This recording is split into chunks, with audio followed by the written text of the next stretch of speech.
तो बच्चों, आज हम कक्षा 5वीं के अंग्रेजी से लेसन 6 जू मैनर्स पढ़ने वाले हैं, यानी चिड़ियाघर का सलीका।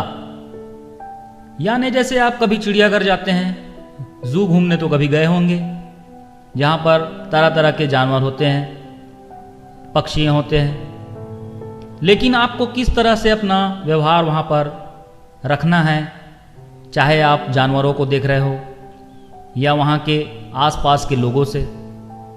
तो चलिए पाठ को पढ़ना शुरू करते हैं। लेसन 6 जू manners. Be careful what you से और do when you visit the animals at the zoo. Don't make fun of the camel's hump. He is very proud of his noble bump. Don't laugh too much at the chimpanzee.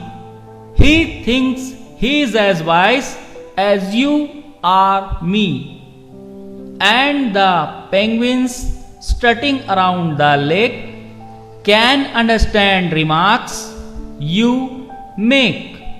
Treat them as well as they do you, and you'll always be welcomed at the zoo.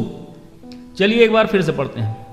Be careful what you say or do when you visit the animals at the zoo. Don't make fun of the camel's hump. He is very proud of his noble bump.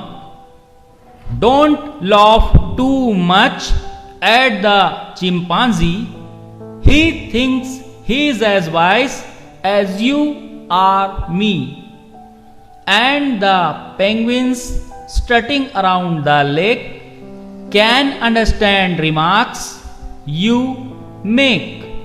Treat them as well as they do you, and you'll always be welcomed at the zoo.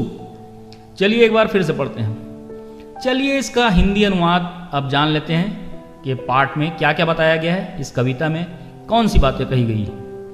तो इसका अनुवाद देख सकते हैं अपन। जब भी आप चिड़ियाघर जाएं तो वहाँ के जो सलीके होते हैं, किस तरह से आपका बर्ताव होना चाहिए, उसके बारे में है। आप जो भी कहोगे या करोगे चिड़ियाघर में सावधानी से कीजिए। यदि आप चिड़ियाघर देखने जाते हैं तो ऊंट की कूबड़ को देखकर उसका मजाक मत उड़ाएं। ऊंट को उसके कूबड़ पर बहुत ज्यादा गर्व होता है। चिंपांजी को देखकर खूब जोर से मत हंसिए। चिंपांजी जो कि एक बंदर होता है, उसको देखकर खूब जोर से मत हंसना कभी भी। वह सोचेगा कि वह भी आपकी तरह होशियार है। और पेंगुइन भी तालाब में अपने पंख घुमाकर जब देखेगा, वह भी आपका व्यंग्य समझ सकता है। तो जानवरों से, प्राणियों से, पक्षियों से वैसा ही व्यवहार करो, वैसा बर्ताव करो जैसा वे आपसे करते हैं। फिर देखो वो चिड़ियाघर में आपका कैसे स्वागत करते हैं। तो बच्चों, इसमें कुछ जानवरों के बारे में बताया गया है। हालांकि सभी जानवरों का समावेश इस पाठ में नहीं है, लेकिन जू के अंदर बहुत सारे जानवर होते हैं। तो जो भी बातें इस पाठ में आपको सीखने को मिली, उसको आप अपने बर्ताव में शामिल करेंगे ना? ठीक है, बाय।